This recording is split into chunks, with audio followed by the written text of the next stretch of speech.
Okay, you're on. I'm rolling. All right. Wayne Sorbelli here with some guitar lessons online for you guys or in person if you're lucky enough to be Nancy right now.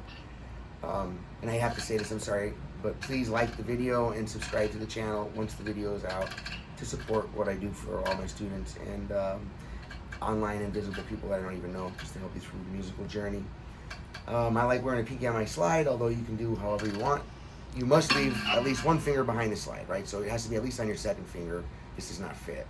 And then you need at least one finger behind the slide to sustain the string and be able to mute the other stuff or dampen it, at least when you don't want to hear it. When you play with a slide like this, you know, when you're just not having any meat on the string behind the slide, it gives it a completely different sound. You lose half your sustain, if not more, which is not really desirable. But it does give it a raspy, I don't know how else to explain it. Yes, a raspy sound, which is at sometimes, you know, really desirable.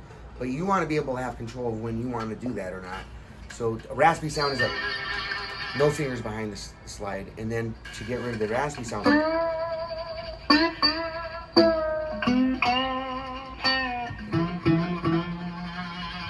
See? So how you want to sound, that's totally up to you, okay? Raspy or like a tight vocal in a church song or something like that, you know, gospel song. Often when I'm playing the slide in my head, really I'm hearing is like a 99-year-old lady in church singing with like a baritone kind of voice and just old gospel stuff. For some reason, I think because they use a lot of vibrato. Ha ha ha ha ha. And with the slides you get that reminds me of the human voice so much. So I'm always trying to make it sound like a voice. You don't have to. You can make it, you know, sound more mechanical like that kind of stuff. But if you want more of the voice, so when I mute how much, and also muting over here as well, like I said before. I like to keep my thumb muting the strings on the bottom side or bass side of what I'm not hearing, and then I use any other finger here to, well, in this case, if I'm on my little string, I don't have.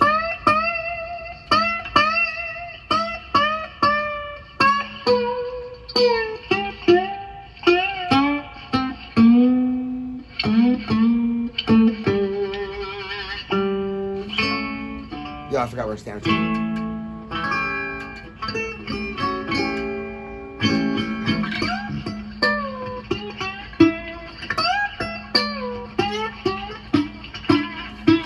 So here's your octave and standard tunings. Okay, in this case, for tuning it, are we in E standard or D? What do we put this in? Is this in E or E standard? Okay. E standard, last tuning. four So, strings. Yep, so we've got D, G, B, E. Okay, just for the video. I usually started off saying that. I forgot this time. So, okay, I'm going to play along to a song that my friend Nancy, a friend of Nancy's had written. Oh, if you want to say her name for the record? Law. That's who? Okay. Oh, let's rewind that there. And then, so, I'm going to take this, listen to the rhythm, and then put a little lead behind it. Okay, everybody. For example, starts on the 5, there's the 4, there's the 1. Stay on the 1, right?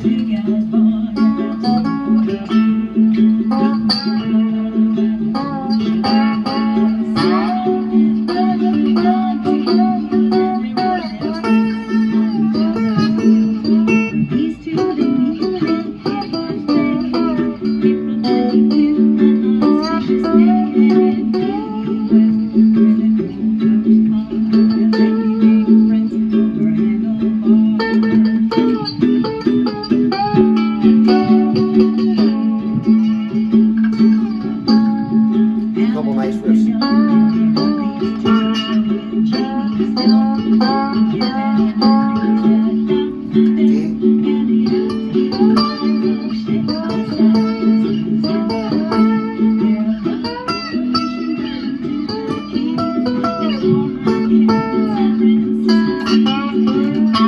Once again, we're pulling that, even though we're on standard tuning now, believe it or not, we're still pulling that G string. So now the scale will be, and then mixing in the major and the minor. So we're sliding from the other direction now, okay? Instead of like it's in a straight line tuning, we're pulling from before it, right? On the third string now, we pull after it. So watch, we got.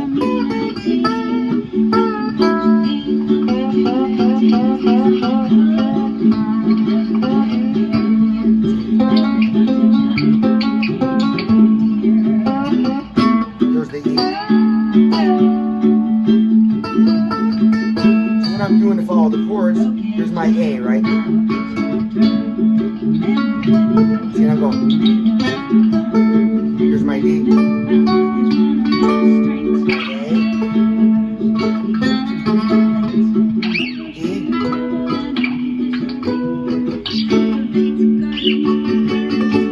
Back to A.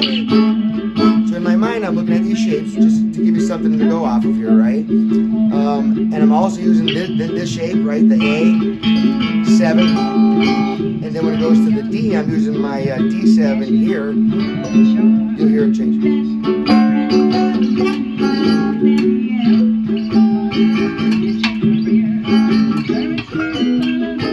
Oops. E, and then D. Your E was here, your D, back to your A. So depending on what shape we're in, meaning like of caged really, right? What chord form we're in, then we're going to determine what riff spots we have to work with. So on these A, I got this right. Now for here, we're pulling the second string. And then for the D, A, E,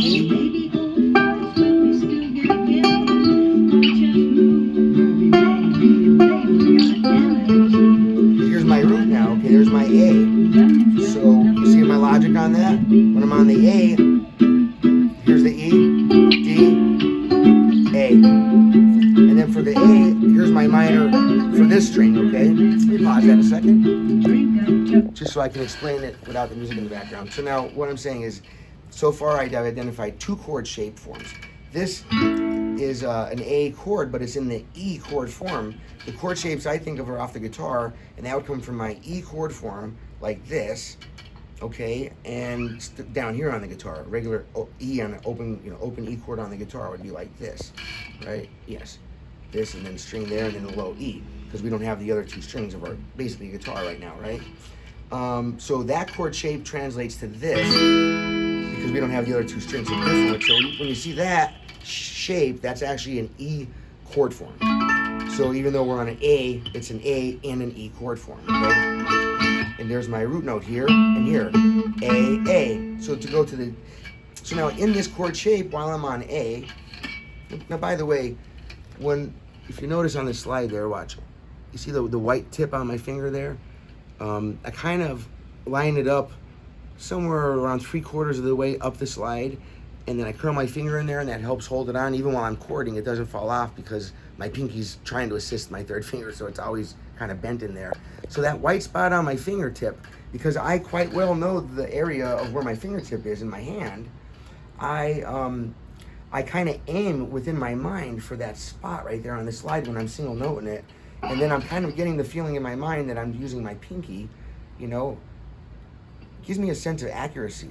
And I've noticed it improved my playing when I started thinking of it that way.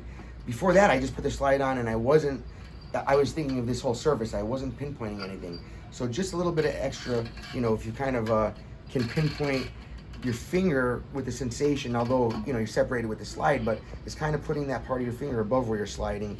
So if I'm gonna hit this note here, I wouldn't really be sliding here unless I was doing a whole chord, right? If I just want that note, I go, and I keep complete control by keeping. So now we'll take this E chord form in A, in D, and in E. And I'll show you the riffs that I would like to do, or that is common stock, just riffs within the scale, right? So now we got the little A, and so this is the 1 and that's the 5 within the A chord now. Which I think is on another video. I'm using this note, this note, this note, and starting on my 5th fret here, you notice I'm muting. And this is a practice on the other video. On this one, is to employ it after you've practiced it, of course. So while I'm on these, you know, while I'm on the 5th fret, my thumb is on this B string, and my first finger is going to pick the 1st string. Watch. Then this one mutes that string, and now the thumb picks, which is now the 3rd fret of the B string. And then that goes back on that string, and I'll pick this one.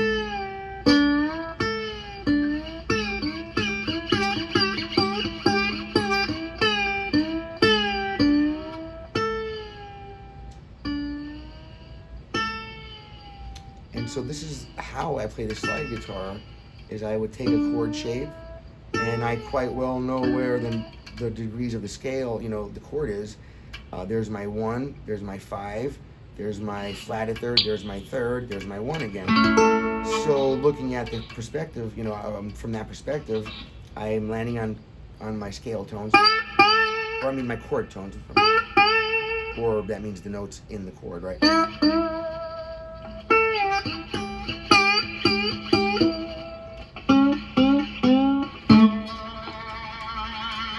Nice time for the rasp, right? Try this again now.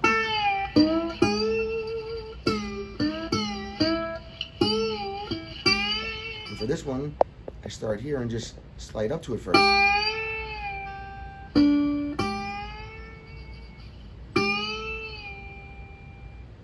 Mute, pick.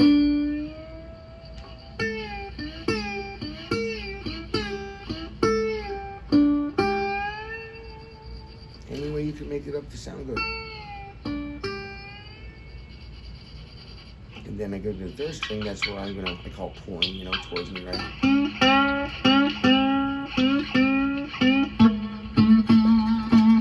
Here's my root note A.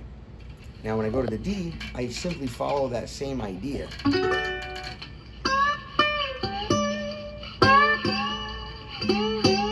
It's always good too, it makes a baby power chord, the 1 and the 5. That's a 5 chord or power chord.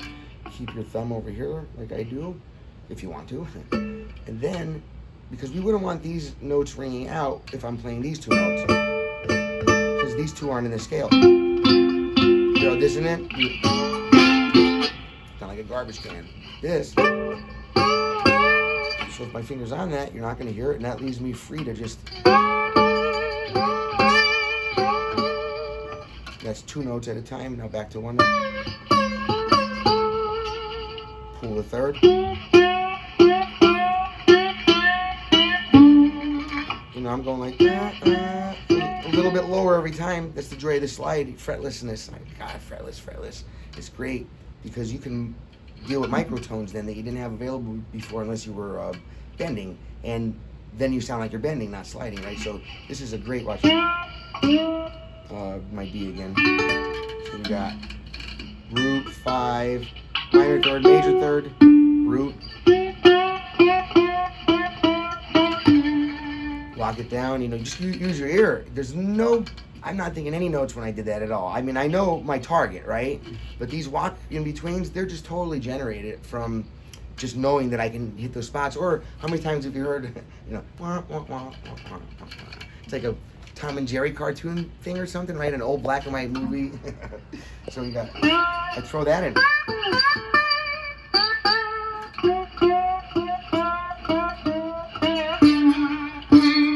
Rasp or no rasp, or.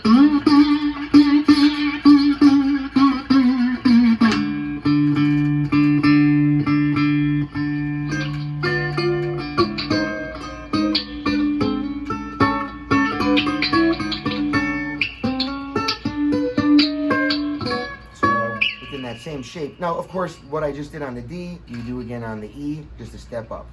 Okay, so I'm not going to keep showing on the video every move in every position as they're exactly the same. Okay, the only thing that's changing is the size of the frets get smaller. So at an advantage, yes, and at a disadvantage, yeah, because you can't build muscle memory for the whole guitar. You have to kind of use your ear, and it's a muscle memory for. It's like a muscle memory for writing the word the. but how big you're writing it. A small the or a big the. It's exactly the same thing, okay? It's the same move. It's the same exact move, but it's shrinking as you're moving up because the frets are closer together, all right? Now, that is in the E chord form. In A, well, A chords, right? So now let me use this A chord form. Or we can say, actually, let me do the G chord form, which would be, you know, the G chord on the guitar, here, there's my G, well, actually third fret on the guitar, okay? So it'd be like this, G chord form, okay? But I don't have these top strings, so I'm left with this. That's why, you know, that's just an open G chord right there. 5, 1, major third, 1 again. And as you move that, there's G, well, here's my A. Right there, so you're going G, C sharp, A. So now, in my mind, in the scale, I've got A. The normal A major in this position would be, but, because normally, right, whole, half, whole, half, but now the last whole, in blues, we often flatten the 7th. And by doing that, it's called the dominant 7th, and that gives us the scale, the blues scale, which is, well, I don't want to confuse it with the other blues scale. This is just called the flatted 7th. It's making it a 7 chord. And that's, so going from this, it's going to this. You hear the 7 come out of that, right? Love it. Because the major 7 is more Beatle-esque. Beatle kind of stuff, okay? Pop. Or the whole chromatic walk down is a Beatles move. But in the blues, we put a whole space instead of a half a step with the note before the root. In the blues, we almost always put a whole step before the root. So you've got there's your root, whole,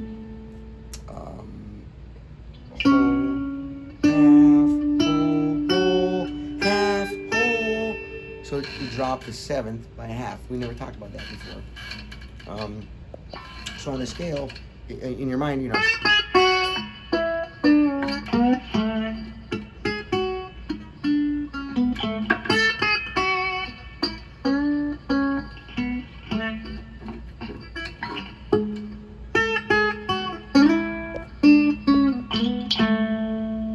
So I did it just like I was going to use my pinky.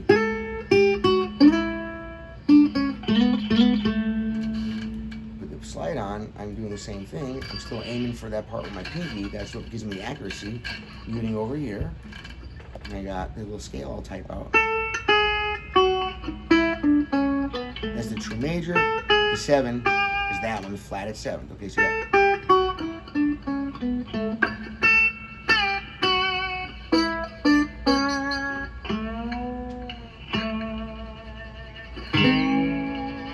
Or make it a 7, keep the root out.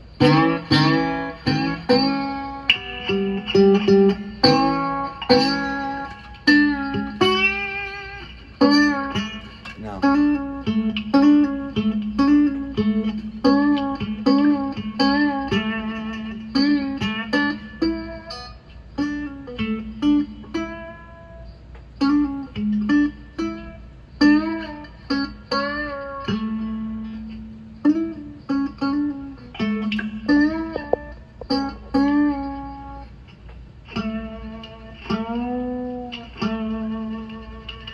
remember,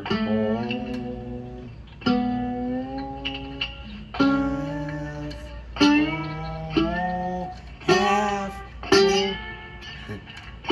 because the scale is now the dominant 7, they call it. A major 7 is a 1, 3, 5, 7. Pan over on that board real quick, and if you look right down, oh goodness, I didn't write it in. I got the C major, this the C minor, and I would like to write that right on there while I'm videoing you, if you don't mind. That would be fantastic. Nothing like putting it to the chalkboard in real time. Here, now. We've got a C major 7, and that is the 1, the 3, the 5, and the 7. So I'm getting these numbers, by the way. You use the interval scale whole, whole, half, whole, whole, whole, half. That formula is how you make the major scale. So I started on C. That's the natural scale. All the white keys of the piano, no sharps and flats. You start on C. Count your intervals. Whole, and a half a step is to the next key or fret, and a whole step is just, you know, every other one. Then you have to add two halves together. So you got whole, whole, half, whole, whole, whole, half. That's your major scale. So from the major scale, we make everything else. That's why I keep pushing the whole, whole, half, whole, whole, whole, half. That's how we establish the major scale in any key. From that, every note in the scale turns into a number called its scale degree. First degree, second, third, fourth, fifth. Your eighth octave, that's why it's called the octave, because it's 8 scale steps away from your beginning tone. Now, as well, there's more information here. These tell you what family each scale degree is once you make it into a chord. So the 1 is always a major, the 2 is always a minor, 3rd is always a minor, the 4th and 5th are majors, the 6th and 7th minor, and then the 8 are major again. This is actually like a diminished 7th chord. It's hard to make and most beginners don't know it. So for in front, we just say major, minor, minor, major, major, minor, minor, and that will be major, minor, minor, major, major, minor, minor, major, minor, minor, and just over and over and over again in your head once you can get used to that. Now to make each chord, you know, these are the chord formulas. This is the chord name, this is how you make it. So I'd have to plug in these letters then. So that would be the C, the E, the G is the number 5, and then the number 7 is a B. Okay?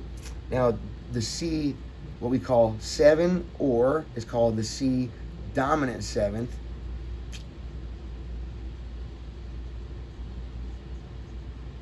Is written out 1, 3, 5, flat at 7th. So that's giving us the whole step before the root. Because remember, in the case of C, the B is right before the C, so that's only a half step. If we're doing the blues scale now in C, we would actually be flattening this note by 1 and be adding the B flat into the scale, and that would be leaving the whole step before every root note. So while you're playing it, every time you're on a root, especially with the slide, once you identify your root note, you know that a whole step, you know, is going to be where you make your move, a whole step below the root. So all these little riffs I'm doing, danner, nanner, nanner, instead of moving a half a step, on the ones, if we're going to play a game between the moving a half a fret, like I said, you know, the 3rd note of the scale is the one, because then we're panning between the 3 and the flat a 3rd, and that's going between a major chord and a minor chord, and that gives it that really bluesy sound.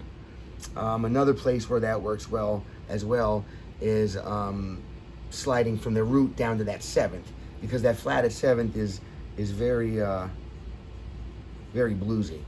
Okay, so it kind of gives it that sound immediately as soon as you're pulling or as soon as you're putting a whole step before the root and sliding up to the root, or back from the root back a whole step, you know, or over and over again, like the riff I was just doing. Wah, wah, wah, wah, wah, wah, wah, wah. It's really brings the flavor of the blues out. Okay, I didn't have this already on the board. I thought I did. Oh, but we can. That's great to have that in the video because it explains a little bit of what I'm doing on the fretboard here.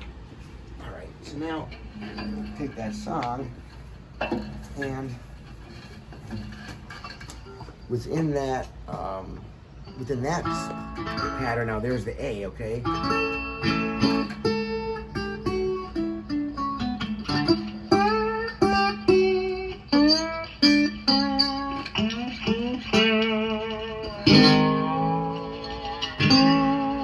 Notice when I'm doing my straight line chords, I mute out my little E string because I'm not in a straight line tuning, so it's not in there. This is.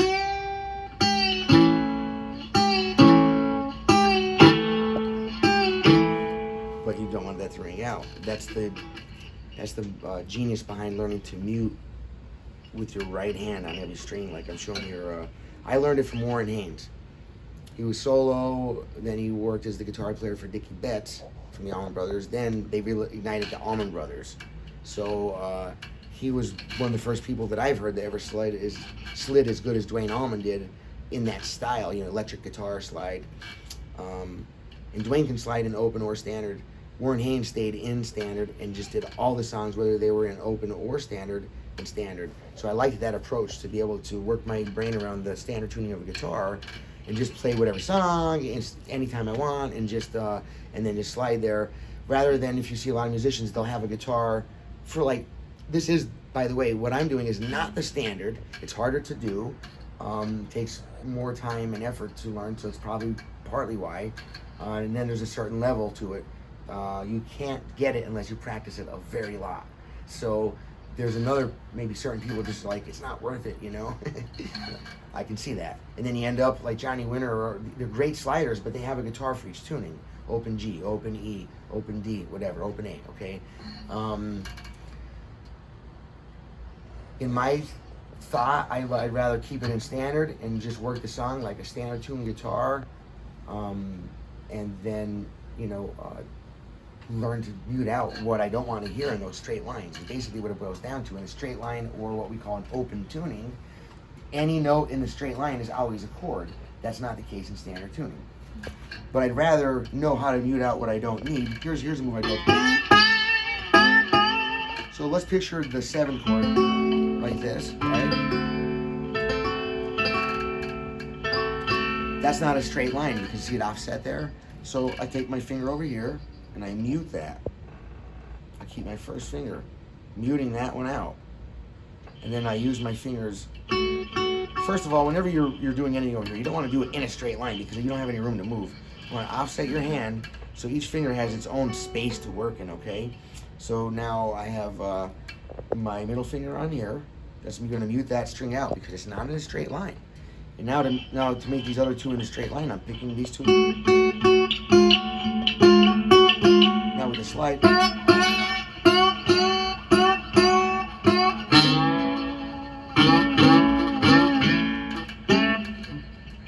I'm on those and on the wrong. Here's the A. Now for the A, I'm muting out this one. Let's see these. So here's your A. Here's your E major, D7.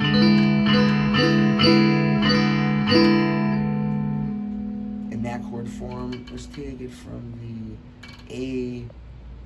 Yeah, well, we could do it on either one. The D chord form, right?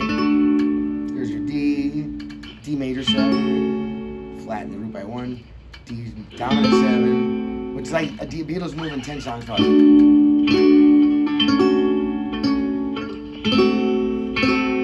Right, you hear the walk down, dun, dun, dun. So over the chord. Now in this 7 chord, so when I'm on these strings doing the D chord form, I'm muting out the middle one with my first finger, and I'm using my thumb and middle finger to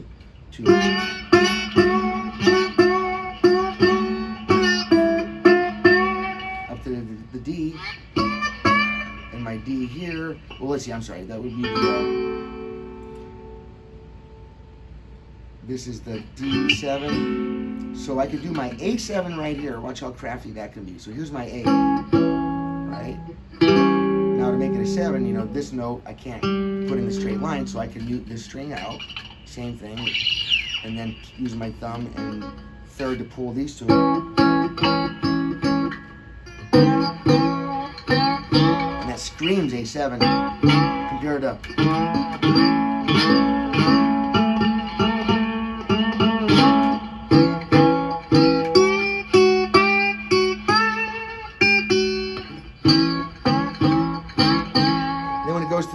I can think about the D shape right below it, right? And now I'm going to do the same thing, just move this finger down one, and I got this whole other.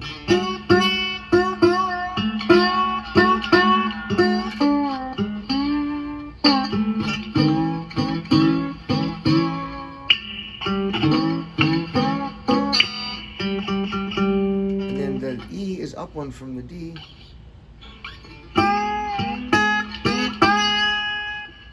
Then watch, I could do here, watch, into the, I'm sorry, there's the E7, there's my E. I'm dropping that a whole step to here.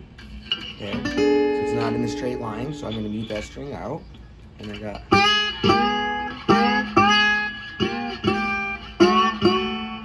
Back to the A.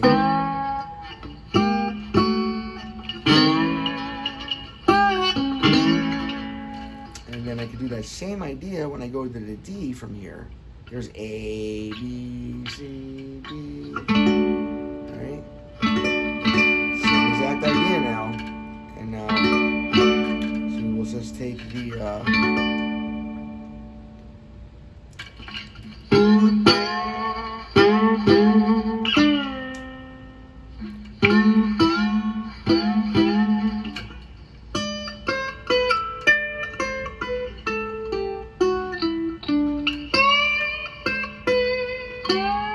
remember muting, right?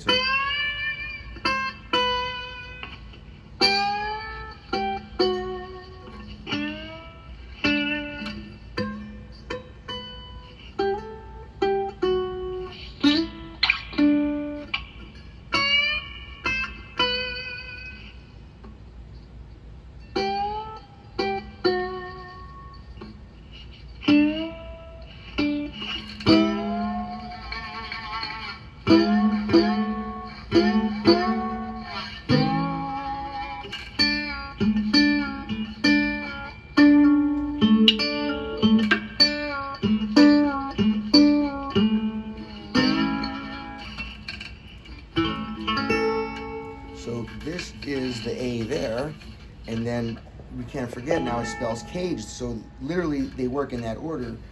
This is the G chord form, so it walks itself right into the root of one chord form becomes the root of the next chord form. So watch, the root notes here are A and A.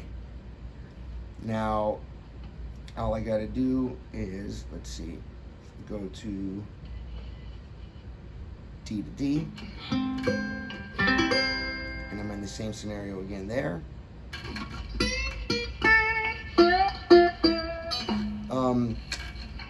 So if I'm just going to stay in A though and just change the chord shape, right? So here's my A chord form in G, right? Here's my A chord form in A, which would be this, and then my A chord form in G is this. Now that root note becomes the root note for the next one, which is my E chord form. A, G, E. Now the next one from there is going to be the D chord form, which I don't want to get into any one, so we'll keep it to these two for now. We've got the G chord form and the E chord form to work on. That's awesome. That's way enough for one time. Now, so we can go from this A chord form, the G chord form of A into the E chord form of A. Here's our common connector. So right, you're gonna be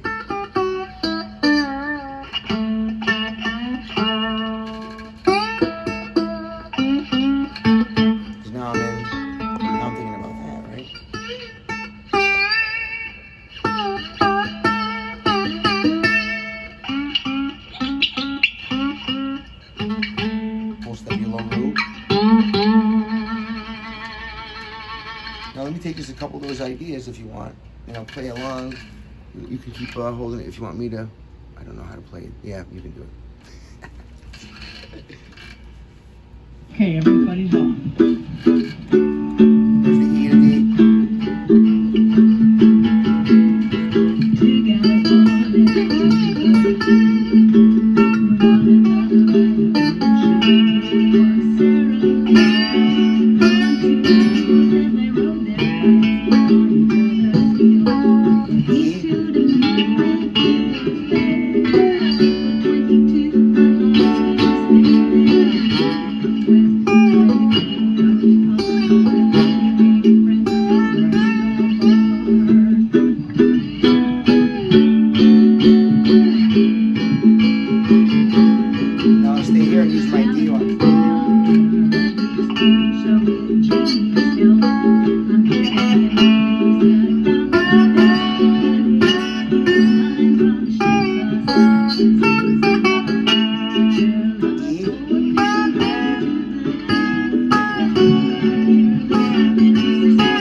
Any one of these riffs in one chord, you can just apply to any chord.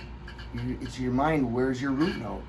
So these are in any song, any kind of beat behind it. It's just going to affect how you're phrasing it. The beat, you have to play it in time, right? So, but these riffs will be the same. So on your A, you know, I'm gonna be over.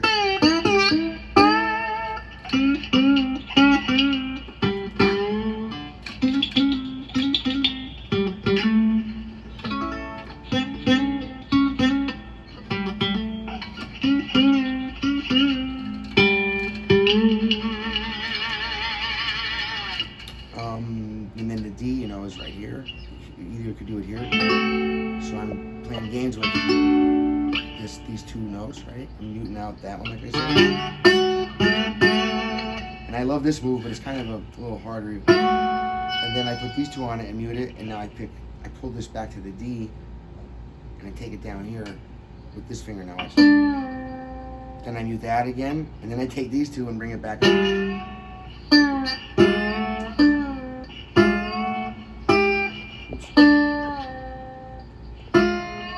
You need to be nice and slow with that. It doesn't have to be a, I mean, that's for certain times, or maybe you build it up. The solos always sound good when they build energy, and then everybody likes that for some reason. So, do you have any questions that you can ask that I'm not thinking about on here to make it the best video ever? Not right now. So let's see, I'll try to do one riff to sum it up in each of the shapes that we cover. So here is the G shape that we're starting on. So that's the A right there, right? There's our A chord G shape. The pattern.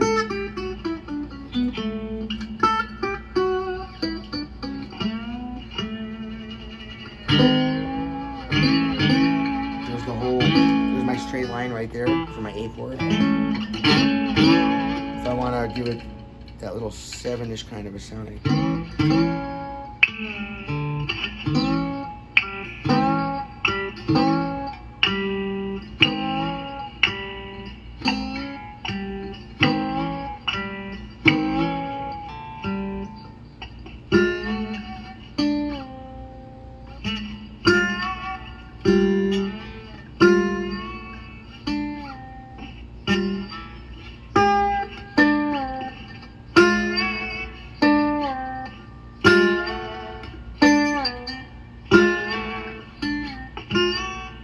Same move on the E, a step up. Here's my E7. So when it goes to the E, you do the same moves.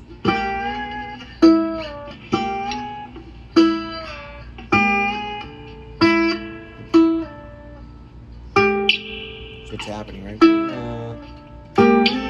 I'm sorry, too much.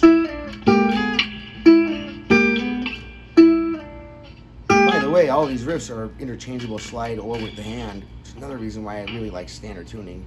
You know, quite a few times, well, not half the times or anything, but a couple times while playing in the Zeppelin tribute thing, there's a song that I use a slide for, and it's just amazing how you'd forget to bring the slide out before you know the song. You start the song, and then you're like, crap, there's a slide solo, and I don't have a slide in my pocket, it's way over there, and then so, you know, you can fake it.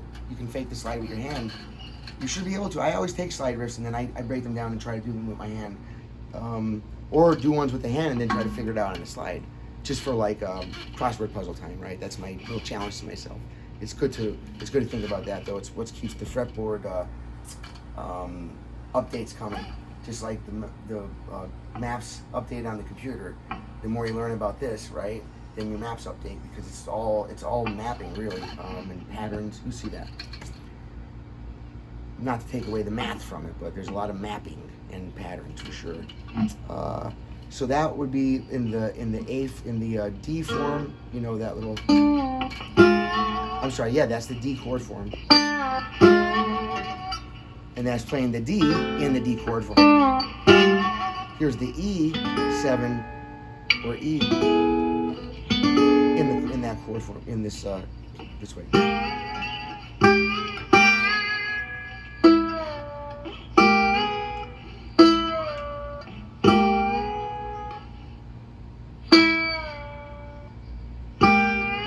Oops, too far.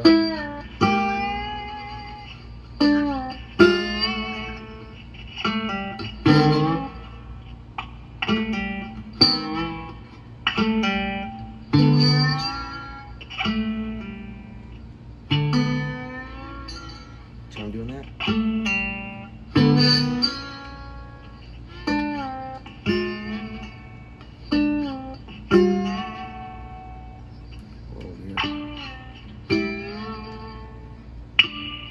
over here, it's only a half a step move, right? Because I'm going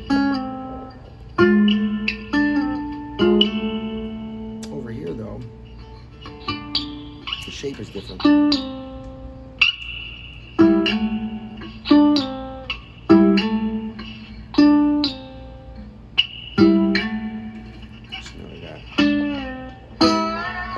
other words, you could do each riff in each shape and never change that. I could do my A.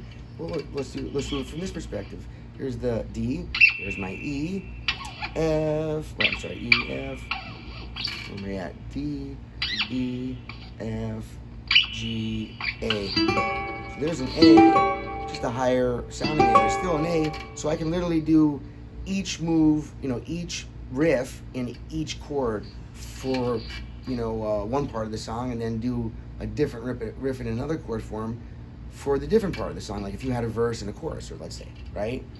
And so that's one technique that artists employ all the time. They'll do like one kind of chord. You see what I'm saying? Like follow that idea, but it's giving you the sound. So you come up with the idea and say, okay, well, I'm going to use that idea for each chord in the chorus, but then I'm going to use this idea over each chord for every verse. And you got yourself a good song, with diversity, but it's still all saying the same thing, right? It's like you're staying in the same, it's always that way. You're staying in the same group of notes, you're just saying it a little differently, okay? So then we can start our A here then.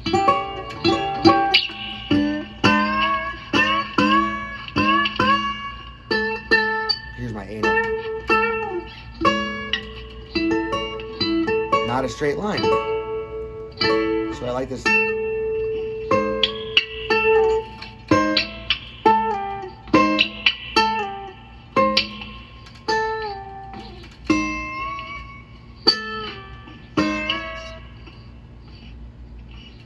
Do right here. Right. Mute it. Pick. Here's my A. Go down to the D. Back to the A. The 5 is right here.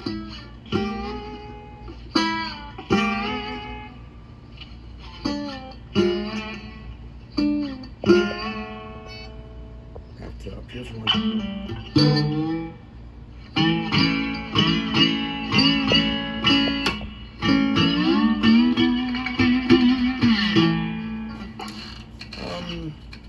Using the root notes from here, I love doing that as well. Here's the A and my D.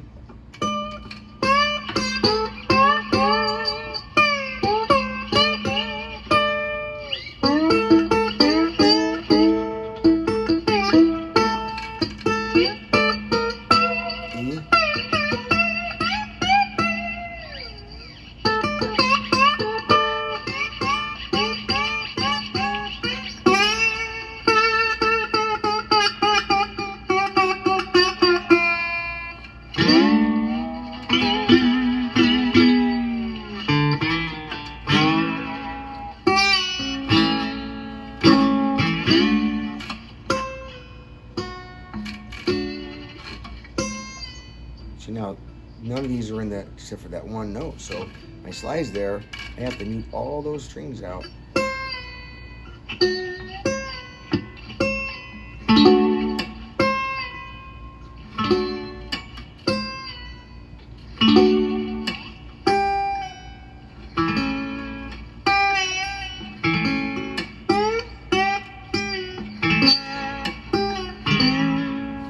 Back to the D, right?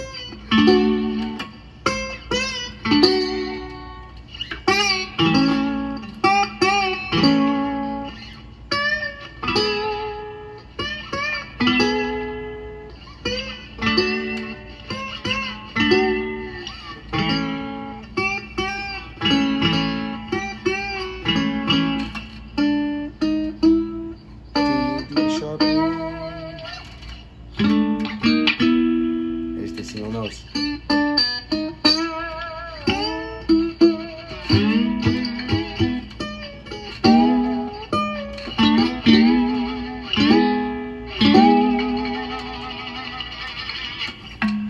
Or just the same riff on the bottom.